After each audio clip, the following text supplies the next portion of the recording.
Ok, on refait comme ça. Ouais, t'es prêt? C'est parti. Mesdames, messieurs, chers publics, chers fans de NFL, chers fans du Special Team Podcast, bienvenue dans le STP, s'il te plaît, Special Team Podcast.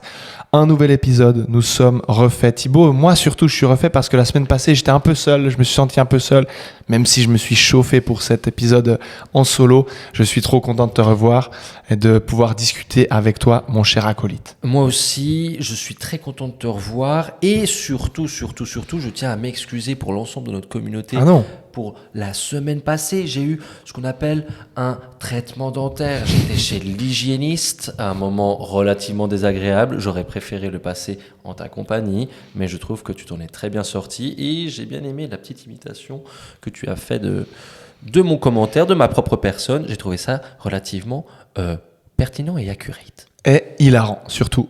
Oui, j'ai rigolé. Thibaut, sans plus attendre, j'ai envie de te dire, mais chaque fois qu'on se voit, il fait tellement beau. C'est incroyable. C'est aussi, je pense, grâce à nos auditeurs qui égayent notre vie et notre journée, mais surtout, n'oubliez pas les pouces, oui. les pouces bleus. Voilà, liker en masse, commenter en masse, surtout ça aide pour le référencement. Partager. Et comme ça, on peut se faire un maximum d'oseille. Merci à tous. Merci bien. On part sans plus attendre sur l'analyse chacun d'un match. Tout à fait. D'accord, un match de cette semaine 4 de NFL qui vient de se passer. Ensuite, on parlera très brièvement, plus ou moins brièvement finalement, des équipes qui sont encore invaincues cette saison. Il y en a une dans chaque conférence, donc une aubaine pour toi et pour moi. Oui. Et puis, ensuite, on parlera encore de deux, trois choses. Ça me va. Je veux pas trop en dire maintenant. On vous spoil pas. J'en ai déjà trop dit. Thibaut, veux-tu commencer ou je commence? Je commence Vas-y. Très volontiers avec le match de la semaine, celui que j'ai décidé d'analyser. Il s'agit des Pittsburgh Steelers contre les Minnesota Vikings. Un match qui s'est soldé par une victoire des Steelers, 24-21. Je tiens à revenir sur certains éléments du match. Moi, c'est toujours les Steelers, une équipe que je regarde relativement près parce que je trouve que le duo DK Metcalf, Aaron Rodgers est particulièrement excitant à regarder. Non pas parce qu'il y a beaucoup de perfs, mais juste parce que je vois très bien qui sont ces joueurs et ils ont une certaine réputation dans cette ligue, notamment Aaron Rodgers. Quoi qu'il en soit, par rapport à ce match, on entend Aaron Rodgers, on s'attend à des Hail Mary sur des passes de 70 yards, etc. En l'occurrence, ça a été relativement conservateur comme stratégie offensive. C'était des petites passes à chaque fois. Aaron Rodgers, finalement, complète 18 sur 22 passes pour 200 yards, un touchdown et une interception, évidemment. Mais comme je vous l'ai dit, c'était un jeu relativement conservateur avec surtout une moyenne de seulement 2,6 yards par passe. Donc il s'est beaucoup reposé sur DK Metcalf qui s'est aligné en slot justement, donc relativement proche, et sur des petites courses comme des slants, etc.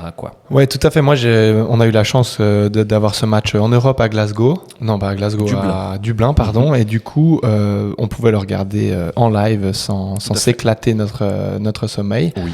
Il disait dans la couverture médiatique, dans le broadcast de ce match justement que c'était intéressant de voir DK Metcalf bouger beaucoup de droite à gauche, de l'extérieur plutôt à l'intérieur pour justement perturber cette défense de Minnesota qui finalement s'est vu transpercé par ce touchdown en fin de première mi-temps. Tout à fait, gigantesque.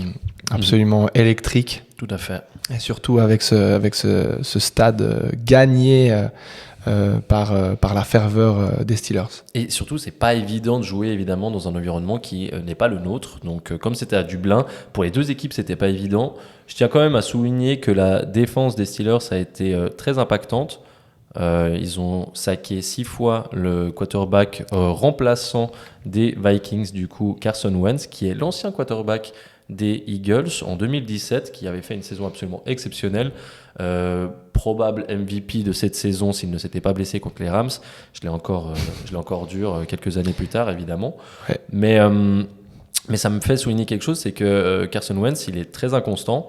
Et il n'a aucune, ce qu'on appelle une pocket présence, c'est-à-dire que le quarterback sait à peu près quand il y a un pass rusher qui va le toucher, qui va le saquer. Carson Wentz voit rien du tout, quoi. Il est aveugle à ce niveau-là, effectivement. C'est ça. Mais c'est vrai que, en fait, le score est serré, mais il reflète pas vraiment l'histoire du match. Non, pas du à tout. proprement dit, parce que les Vikings sont revenus très tard. Les Steelers ont laissé un petit peu la porte ouverte à un potentiel retour des Vikings. Tout à fait. Alors qu'en fait, le match semblait plier bien plus tôt. Et ils avaient vraiment de la peine à produire quelque chose en attaque. Ayant Jordan Mason dans mon équipe en fantasy, donc ce running back des Vikings, Bien sûr. ça me permet de... Pour moi, le slogan, si tu veux bien, de cette semaine 4, je l'avais annoncé juste avant, pour moi, la semaine 4, c'est « Je cool en fantasy, mais la NFL reste cool ». Stylé. Ok, on sent que le jeu de mots, tu l'as travaillé. J'ai bossé, il y a eu de la nuit blanche, il y a eu une sorte de jeu français-anglais. Exceptionnel. Coolé, l'adjectif cool en anglais. Waouh. Donc non, il y a eu du boulot sur ce slogan. Tu maîtrises ta plume, toi. Ouais. Le stylo chauffe. Et t'as futé. Et t'as futé, exactement. Bien sûr. Non, mais c'était un beau match, et puis je crois que c'était une réussite au niveau de l'expansion internationale, direction l'Irlande. En tout cas, Oui. le public était au rendez-vous, et puis le spectacle aussi. D'ailleurs, je tiens à rebondir par rapport à ça. Je crois que les Vikings ont marqué seulement... Enfin, c'est pas que je crois, vu que j'ai analysé le match, je sais. Ils ont marqué leur premier touchdown au 4e quart-temps, je crois à 10 minutes de la fin du match, globalement. Ça, c'était juste 2 field goals, donc simplement 6 points au compteur par rapport à déjà les Steelers qui avaient déjà marqué 24 points à ce moment-là. Donc, Mais la fin de match assez prenante, du coup. Assez prenante. Moi, c'est ça qui m'intéresse énormément dans ce sport, c'est que c'est juste Netflix, en fait. On a des cliffhangers, on a du suspense jusqu'au bout, et puis juste, c'est trop bien pour un sport, ça. Ouais.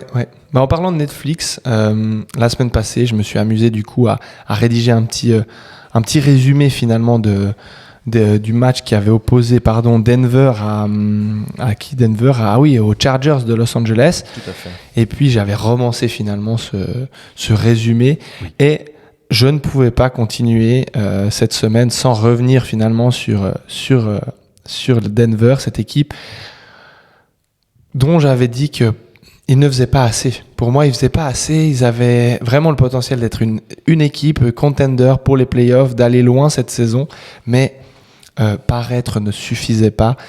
C'est pour ça que je vais vous parler, moi, aujourd'hui, du match qui a opposé Cincinnati, les Bengals, face aux Broncos de Denver. Le match s'est passé donc à Denver. La première mi-temps, Cincinnati, dès le début, finalement, a vraiment eu de la peine à imposer son jeu offensif.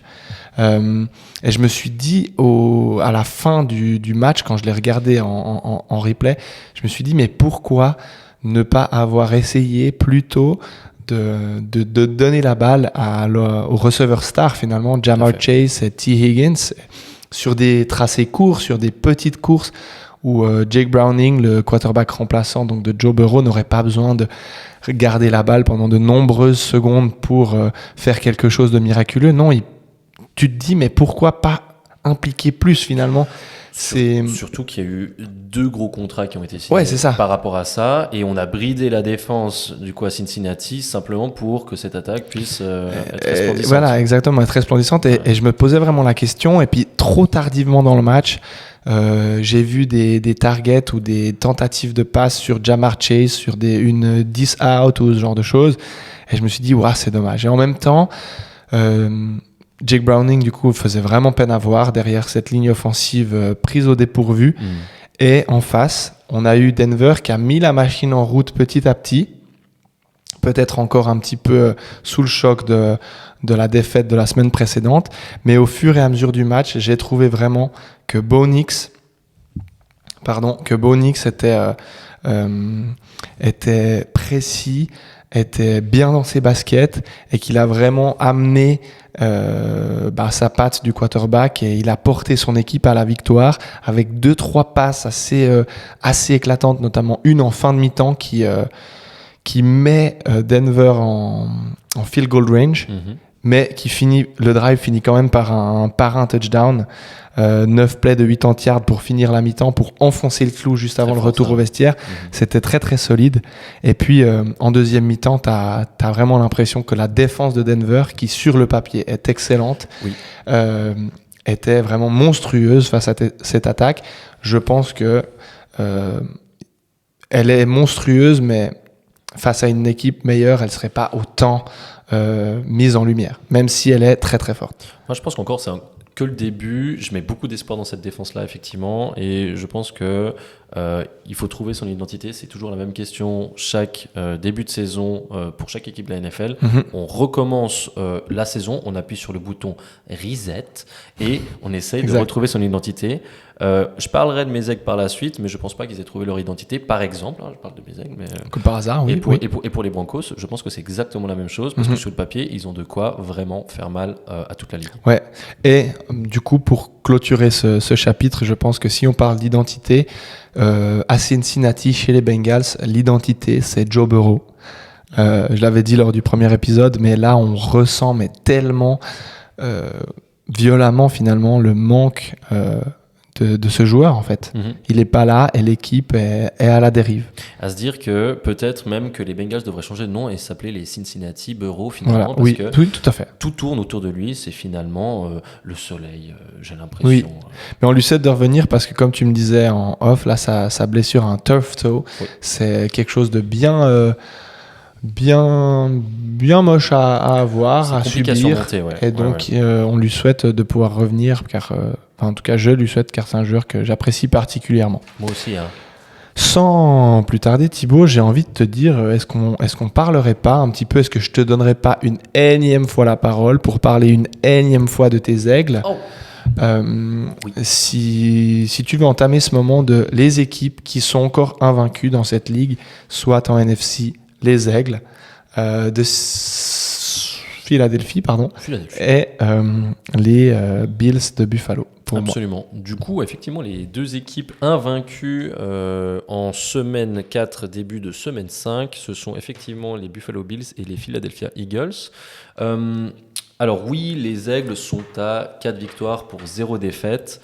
Mais je tiens quand même à préciser quelque chose sur leur dernier match contre les Buccaneers, donc face à Baker Mayfield. Ils nous font une première mi-temps relativement bien, super chouette. Ça se tape de tous les côtés, ça marque 2 touchdowns.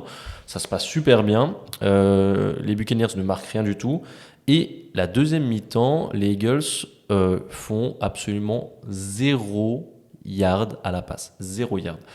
La semaine passée, c'était contre les Rams. Les Eagles, en première mi-temps, ont fait moins 2 yards à la passe. Il y a anguille sous roche. Je parle d'identité, là, ça va bien au-delà de ça. Je pense que, ça c'est mon analyse personnelle, le 4-0 actuel, il n'est pas représentatif du niveau présenté justement par mes Aigles cette saison. On a 2 matchs où ils perdent pratiquement le match sur la dernière minute, mais revirement de situation, etc. Ils arrivent à l'emporter. Les Rams, c'est un field goal bloqué, retourné pour un touchdown. Et finalement, contre les Cowboys, en première semaine, c'est une passe qui n'est pas rattrapée de CeeDee Lamb, qui aurait pu justement convertir du coup ce qu'on appelle un first down. Et derrière, les Cowboys auraient pu gagner le match là-dessus. Donc moi, je suis relativement déçu de mes Aigles, et surtout que ça prouve quelque chose, c'est que le coordinateur offensif est absolument dépourvu d'idées. Et je le dis parce que sur le papier, l'attaque des Eagles, excusez-moi, mais c'est un peu une Ferrari. On a du Saquon Barkley, du AJ Brown, c'est vrai. Non. Jalen Hurts, une ligne offensive absolument gargantueuse, complètement, titanesque. c'est vrai. Donc c'est une Ferrari, et je pense qu'on est sur un coordinateur offensif qui vient d'avoir son permis. C'est un gars des Eagles, en gros, c'est un mec qui travaillait pour l'attaque des Eagles à l'époque et qui a été nommé par le head coach pour être justement coordinateur offensif cette saison. Le mec n'a pas vraiment d'expérience en coordinateur offensif, donc c'est un peu un mec qui vient d'avoir son permis et qui doit conduire une Ferrari dès le début. Il a peut-être pas envie de l'escamoter. C'est comme s'il avait finalement le permis provisoire pour les 3 premiers mois, et qu'il pouvait pas quitter le territoire suisse avant d'avoir vraiment reçu sa carte, T'as compris l'image. Son permis. Je vois bien, et finalement ce sentiment un petit peu aigre-doux, si on veut, un petit peu pas aigre-doux. Non, mais je vois ce que tu veux dire. C'est un peu ce mélange de deux saveurs opposées. Voilà, exactement. Entre la réjouissance d'être invaincu, d'être à 4-0, et en même temps cette réticence à être complètement emballé. Je la ressens aussi pour les Bills de Buffalo. Alors, les Bills de Buffalo ne sont pas mon équipe, mais c'est une équipe que j'apprécie particulièrement de par la qualité de leur quarterback, Josh Allen, qui est le MVP de la ligue en titre. Cette équipe de Buffalo est invaincue actuellement, mais après 4 matchs, on peut se poser des questions et on peut se dire, mais quand est-ce que la première défaite va arriver ? Arrivera-t-elle ? On ne sait pas, mais si on regarde finalement les résultats de ces premiers matchs, ils gagnent d'1 point en première semaine face à Baltimore. Match absolument génial, magnifique à voir. Alors, ils mettent une bonne fessée à New York, les Jets. Ils gagnent de 20 points en semaine 2, 10-30. Pardon, j'ai un peu de peine, pardon. T'inquiète pas, mais légitime la fessée qu'ils mettent aux Jets, j'ai l'impression. Il y a quand même une différence de roster pour moi qui est quand même conséquente. Oui, non, complètement. Et puis ensuite, par contre, après deux victoires assez maigres, je dirais pas tant convaincantes, puisqu'ils gagnent de 10 points face à Miami, d'accord, donc 21-31, et puis ils gagnent de 12 points face à la Nouvelle-Orléans, les Saints, qui sont des équipes, voilà, pour l'instant, ils ont rencontré qu'une seule équipe dangereuse, on va dire, ou reconnue comme dangereuse, c'est les Ravens en première semaine. Et maintenant, on sait que les Ravens ont un peu de peine. Je me dis, c'est presque normal qu'ils soient invaincus à ce moment-là de la saison, mais qu'en est-il pour la suite ?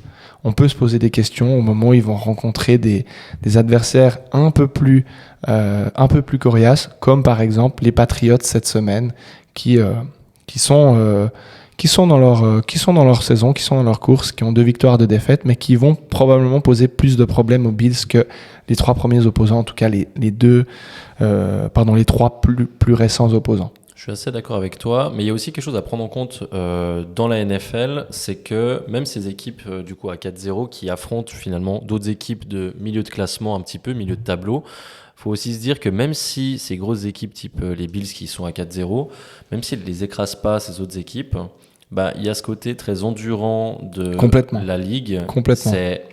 C'est long, c'est 17 semaines. Une bye week.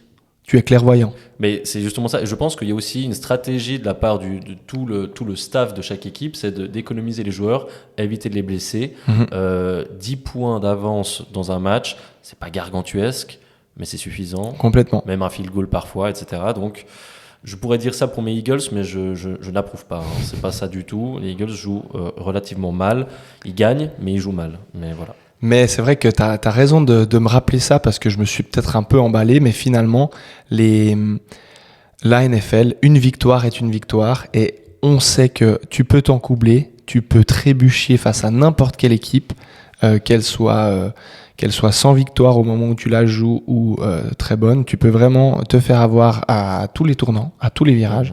À chaque fin de semaine, tu peux perdre ton match. Donc, tu fais bien de le rappeler. On verra ce qu'il en est pour tes Aigles, pour les Bills, et puis pour toutes ces autres équipes. Et maintenant, c'est assez cool. Même si finalement, on s'est dit aussi qu'en fait, on voulait vous faire vivre ça. On va rentrer dans la saison vraiment à proprement dit. Là, un petit peu les échanges du début, les premières phases sont passées. On va voir vraiment qui sont les équipes, quelles sont leurs identités, comme tu l'as dit. Et nous, notre mission, c'est de vivre cette saison, de ce qui pourrait être un creux, de le remplir finalement. Tout à fait. D'analyse et de poilade et de rigolade, mon cher Thibaut. Bien sûr, c'est tout notre intérêt finalement. Et puis, on a passé le premier mois de saison régulière finalement. Mais ouais, et puis on célèbre notre 3e épisode ensemble, 4e de la chaîne. Donc c'est pour ça qu'il faut liker, pousser, s'abonner. Et puis pour le référencement, bien sûr. Et puis voilà. On se posait une question, cher public, et là on a envie de vous lire dans les commentaires, on a envie de vous entendre réagir, que ce soit sur Spotify ou sur YouTube.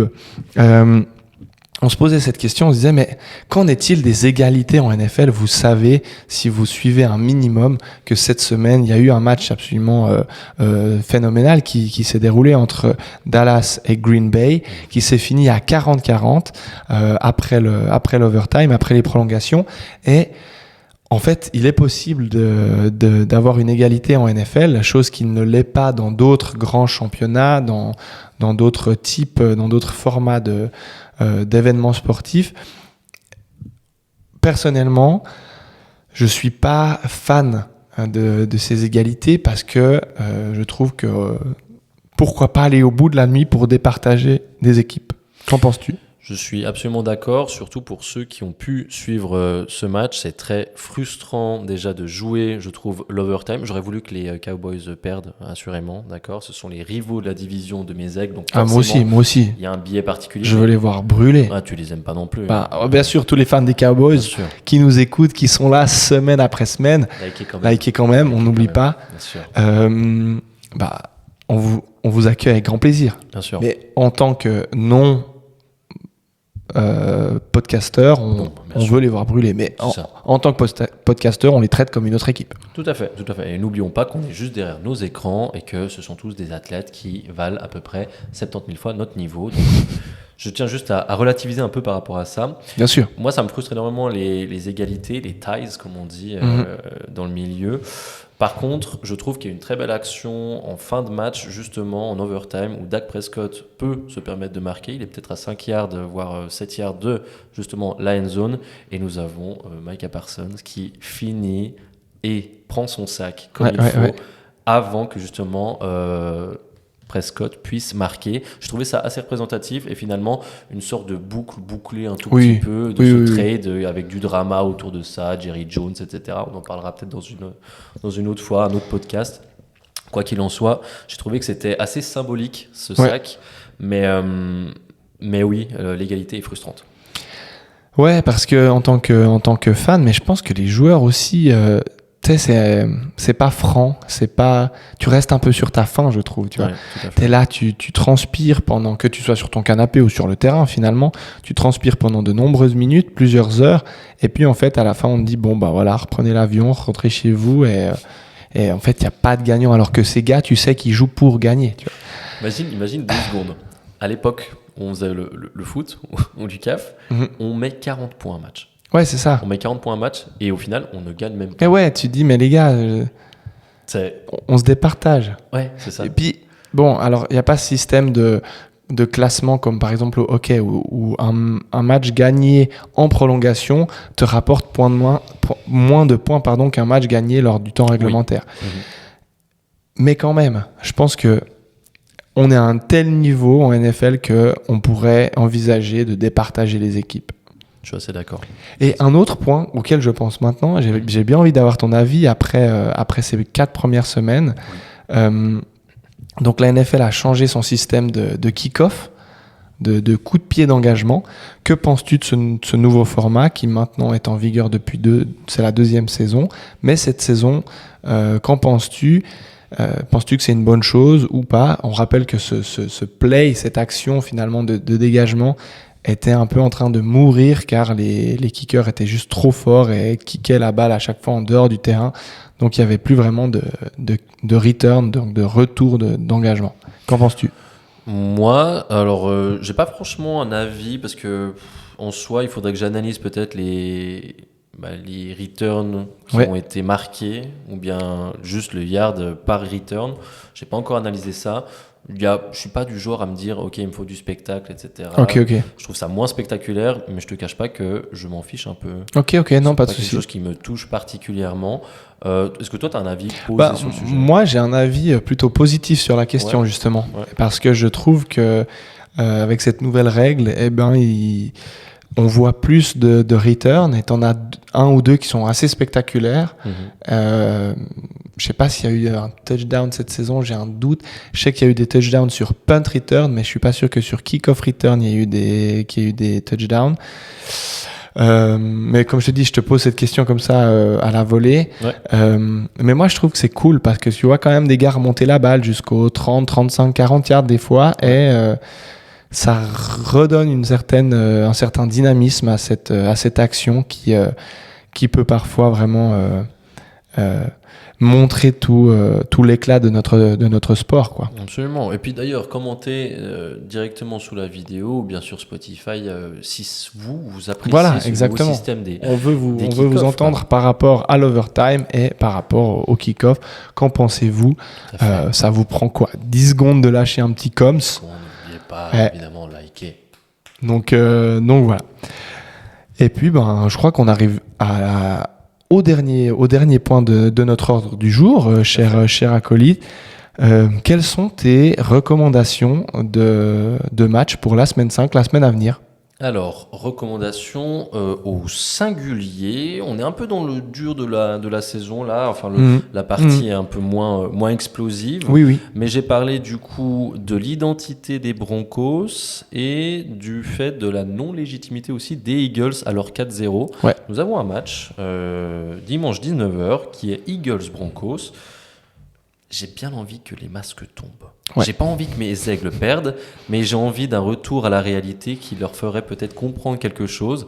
Et j'ai l'impression que ces Broncos sont méritants et ils ont besoin d'une victoire contre une grosse équipe. Non, tu t'exprimes vraiment bien. Bon, tu nous parles des Eagles à la grande surprise, à la surprise générale. Dans les commentaires, n'hésitez pas aussi à dire, selon vous, qui est l'équipe favorite de Thibaut. 4-0. Mais c'est vrai que les Broncos, là, s'ils peuvent aller chercher la victoire, chercher la win face aux Eagles, je pense que c'est peut-être un tournant dans leur saison. Tout à fait. C'est peut-être un tournant dans leur saison. Je précise que je veux pas que mes aigles C'est perdent. peut-être Attention. un tournant Mais c'est dans peut-être un leur tournant. saison. Dans les deux côtés, vraiment. Eagles comme Broncos. Ouais, je pense que ce serait moins dévastateur pour les Eagles, mais tu vois, les Broncos, ils tombent à 2-3 alors qu'ils étaient à 3-2 après avoir battu une des deux dernières équipes invaincues. Solide. Le coup de boost. Le coup de boost. Absolument. Le coup de boost. De mon côté, une recommandation plutôt standard et une recommandation pour les puristes, les pur sang, les gens qui se saignent comme toi et moi à la NFL, Qui bouffent des touchdowns. les gens qui mangent du touchdown et qui vivent jour, nuit NFL. Qui respire NFL. La première recommandation, un petit peu plus grand public, on va dire, pour moi, c'est un beau match qui va opposer deux équipes qui ont actuellement 3 victoires et une défaite au compteur. Ce sera simplement le match qui opposera Tampa Bay Buccaneers face aux Seattle Seahawks. Donc voilà, deux bonnes équipes, franchement. D'un côté, on a Baker Mayfield, ce gagnant invétéré, ce hargneux, ce teigneux, mais au sens positif, et face à cette équipe de Seattle menée par Sam Darnold, finalement le quarterback aux cheveux d'or qui est bien posé dans sa poche et qui franchement fait des dégâts aux défenses adverses. Donc ça, pour moi, c'est un match qui va vraiment être rassasiant, je pense, qui va être régalant, qui peut être un très beau match, voire du très beau football des deux côtés. Et puis un match un peu plus pour les puristes, pour les gens qui ont envie d'aller comme ça fouiller, creuser dans les fins fonds de la NFL. Un match qui va opposer les New York Jets qui n'ont toujours pas gagné cette saison, malgré le changement de coaching staff, malgré un nouveau quarterback qui joue pas du tout mal, mais qui est peut-être pas bien entouré. Étonnamment quand même. Étonnamment, Justin Fields, donc ce quarterback des Jets qui se débrouille. Bon, il était en commotion pendant 2 semaines, mais quand il est là, il plante des points, et c'est pour ça que je suis allé le chercher en fantasy. On se verra la semaine prochaine on verra prochainement, si c'était un bon choix. Donc ces Jets qui vont aller jouer à Dallas. T'as parlé de Dallas, donc ils sont actuellement à 1 victoire, 2 défaites et 1 égalité. C'est un match comme ça sur le papier qui fait pas rêver, mais qui peut, vu la défense de Dallas qui est pleine de trous, vu l'attaque des Jets qui marque quand même des points, je pense que ça peut être un match qui a son petit lot de rebondissements, son petit lot d'intérêt quand même. Je suis d'accord, j'en profite. T'as combien en fantasy du coup? Non mais parce qu'on en avait parlé il y a 2 semaines, 3 semaines. Mais oui. Je suis à 1 victoire et 3 défaites. C'est vrai. Donc il y a eu peut-être un petit bug, on verra. On est toujours dans les débuts de ce podcast, donc vous vivez les bugs avec nous et on vous en remercie. Mais n'oubliez pas, bug, pas bug. Pouce. Like. Partage. Oh oui. Je suis à 1 et 3 en fantasy. Donc, une victoire, 3 défaites. Je le vis très mal. D'accord. Tes semaines sont un peu plus. Mes semaines ternes, sont ternes, oui. Aïe. Empreinte d'obscurité, on pourrait dire. Ambiance Et, délétère. mais en fait, je suis dévasté car moi, j'ai perdu mon quarterback. Celui que je suis allé chercher, celui que j'ai saucé pendant ce début de saison, c'est Joe Burrow. Je l'ai perdu et depuis, de toute façon, même quand il était là, il m'avait pas fait beaucoup de points. Mais voilà, donc je dois me démener semaine après semaine à aller chercher des gars, machin. Et... Donc, t'as Justin Field, du coup, en backup, c'est ça? Ah non, maintenant, il est titulaire, quoi. Je suis à 1 QB, là, dans mon roster. C'est pas le sujet à aborder avec mon Romain. Et toi, juste. Bon, moi, je suis en 2-2, moi. Ah ouais, pour ça. Je suis en 2-2. Mais 2-2 avec une ligue d'inconnus. inconnu. Donc bon, en vrai. Oui, mais je fais pas autant attention à toi. Que Non, toi, non, en fait, mais joli, 2-2. Joli, un peu lucky quand même. Un peu lucky. T'as qui en quarterback? Je Baker Mayfield. Bon. Oui, bon, allez. Ok. Allez. Pour moi, on a fait le tour, Thibaut. Moi aussi. J'étais trop content qu'on puisse se retrouver au studio. C'était qu'on cool, puisse, ça faisait longtemps à part mais ça. ouais, à part ça, mon petit gars là, mon petit père. Ouais. Cher public, merci d'être là encore. Merci à tous. Merci de tout le soutien que vous nous apportez finalement dans les commentaires, dans les likes, dans les partages. Ça, vous savez, c'est le mot d'ordre du jour. Et on se voit tout bientôt. Bah, semaine pro. Je te propose un check un peu stylé pour la fin de cet épisode. Attends, faut pas que je me prenne le... Prenez soin de vous. Pareil, ce qu'il a dit là. Voilà, faites ça. Ciao. Bye bye. Ciao.